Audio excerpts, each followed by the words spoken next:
The wait for Resident Evil Requiem is almost over, and if you've been obsessing over it as much as we have, you're going to like this one.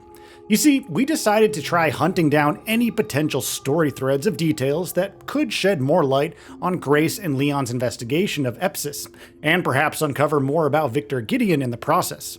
But as we went along, we began to realize that the RE2 remake and the RE1 remake aren't the only games that have inspired it.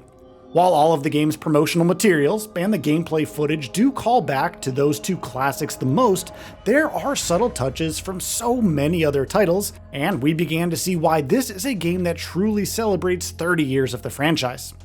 How does a single game manage to cram nostalgia and inspired flourishes from an entire franchise into a single experience, while managing to stand out on its own against some truly impressive predecessors?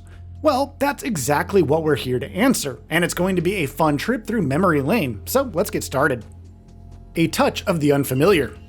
Now, we begin with Resident Evil 0, and we're going to focus specifically on how events in the early game played out. Think about how the game presented the events of the Ecliptic Express, and the manner in which Rebecca and her team were attacked as they investigated murders in the area. The game introduced disorientation and uncertainty right off the bat, making us wonder what went wrong as soon as we began that first playthrough. What the heck were those weird leech monsters anyway?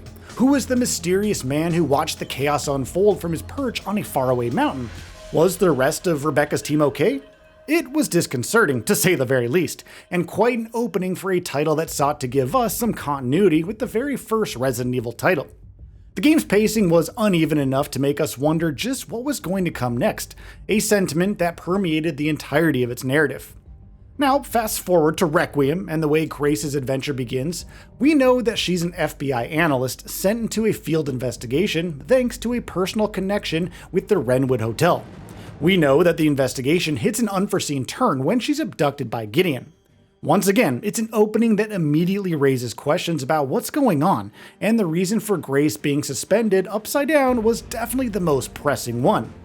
It was its own sort of disorientation, and it immediately made us wonder about who, or what, had any reason to kidnap an analyst with no combat training, and who clearly had no idea about the situation that she was placed in. It sets the tone for her part of the story in a manner similar to Rebecca, as an operative suddenly placed in a predicament in which answers were going to be quite hard to come by. Both Grace and Rebecca had very little to go on when their stories began, and the only choice was to go forward and hope that things turned out okay. That's quite a callback, and it's also a reminder of how the Resident Evil franchise has often chosen to tell its best stories. But wait, there's more. Iconic locations that could be characters on their own. We now turn our attention to the Resident Evil 1 remake, and the Spencer Mansion in particular. We're not going to focus on its significance to the overall narrative of the franchise, but on the way its levels are structured. Considering the events that led us there, a sense of dread haunted our every step as we made our way through its oppressive hallways, expecting danger to jump out at us nearly all of the time. Locked doors that needed detours before we could get them open meant that we needed to brave even more terrors before we could get them open. That led well into an exploration loop that we can only describe as a slow burn. Tension and mystery baked into every moment as we learned more about the T-Virus and wondered about who the traitor in our group was. The Spencer Mansion's very architecture itself supported all of these sentiments, often giving us a feeling of claustrophobia conveyed by the manner in which its dilapidation was a reminder of its former glory, and the horrors that had befallen it since then. It made the mansion feel like it was telling us the story of the game, and made it feel like it was a morbid narrator of sorts. So if you're thinking that all of this could apply to the Rhodes Hill Chronic Care Center in Requiem, well, you're absolutely right. Making your way through the facility as Grace and witnessing its devastation firsthand gave us that same feeling of dread about what could be around the next corner. It was never as evident to us as the moment with the butcher in one of the previews. The sinister turn of its head and the pursuit that followed showcased a sense of tragedy mixed in with the confusion that Grace clearly felt about the entire situation, being separated from Leon and forced to find her way back to him. Speaking of Leon, let's not forget the reason why he was at the Rhodes facility in the first place: his investigation into Gideon for reasons all of his own.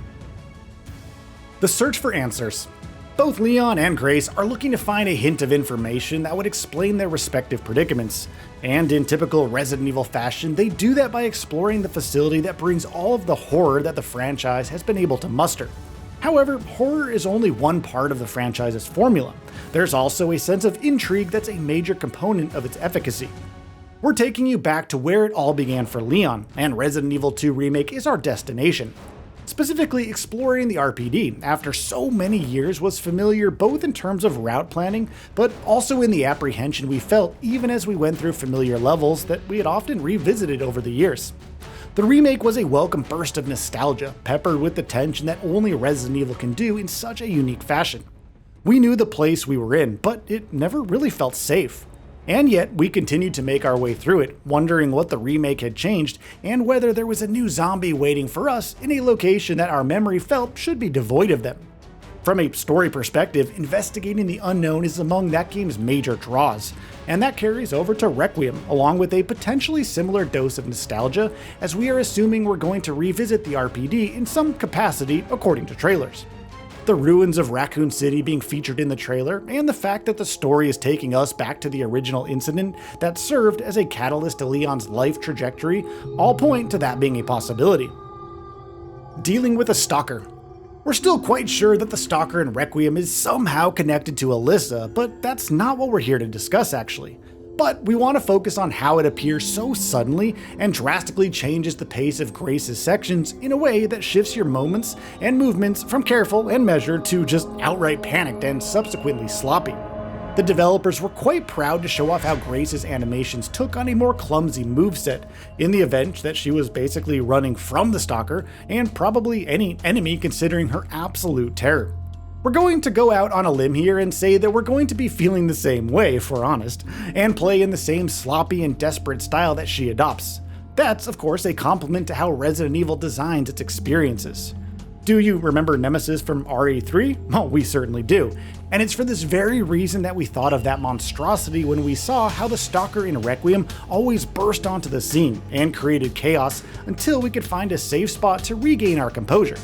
Being pursued by Nemesis felt exactly the same, although we must admit that the stalker feels a lot scarier thanks to its evolved hunting methods. But once again, the stalker does feel like a tribute to all of the other ones that have been a part of some of the franchise's best experiences. This is just the final form of a presence that has long been a thorn in our sides. And it brings us to our next area of intersection with past titles. Leon's action-packed sequences. Of course, if we're talking about nostalgia here, Leon's new skill set is a lovely callback to his story in the RE2 remake, and the eventual evolution of his ability to deal with BOWs. His new moves mix in the best from his appearance in the RE4 remake and RE6, along with the action DNA from RE5, making him feel like a squad from those titles all on his own. But of course, stealth is equally a part of things in Requiem, and there's no better example of it than Grace's time evading the stalker. The struggle for survival.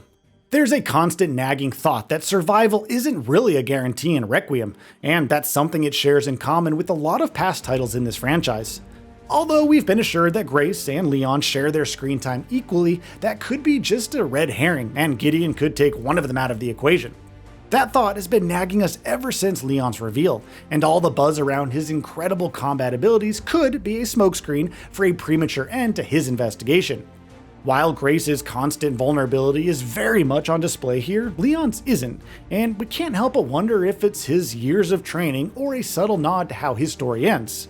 But why did we even think of it that way in the first place? Well, you only have to look as far back as Resident Evil 7 Biohazard for the answer to that question.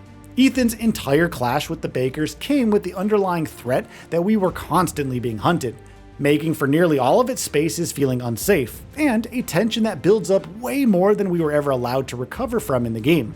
Death always felt like it was just a moment away, and the story only elevated that sentiment to new heights. It didn't help, of course, that Mia's fate was in the balance right up to the very end, and based it off your choice at a very crucial part of the narrative. And then, of course, there was Village, where Ethan was in way over his head in the search for Rose, a fact made painfully clear to him in the early sections of the story. We were constantly thinking about how none of what he was forced to face was within his pay grade, especially when Chris and his squad were a part of the story. Grace is similarly out of her depth while a trained operative is out there doing his thing, although getting to play as Leon is of course a welcome change in Requiem. Both Ethan and Grace survive through improvisation, finding creative ways to address seemingly impossible problems, while Chris and Leon use a more conventional approach. In both cases, there's a feeling that you're constantly on the run from something that's out to brutally tear you apart.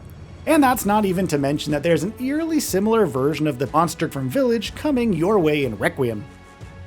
An anniversary title indeed. It's so easy to see similarities between Requiem and its predecessors, but while they exist, the new game blends them all together so well that it stands out on its own, while remaining a glowing tribute to the survival horror genre. It takes the inspiration that the best of the genre's games provide, and looks to bring an evolution to its formula that could be the start of a new chapter for Resident Evil. And that might be its biggest strength. Thankfully, we won't have to wait too long to find out. So, what are your thoughts on this? Go ahead and share them in the comments below. And if you like this video, please subscribe to the channel and enable all notifications by clicking the bell icon to get new video updates. We upload every day and would really appreciate your support. Thanks for watching.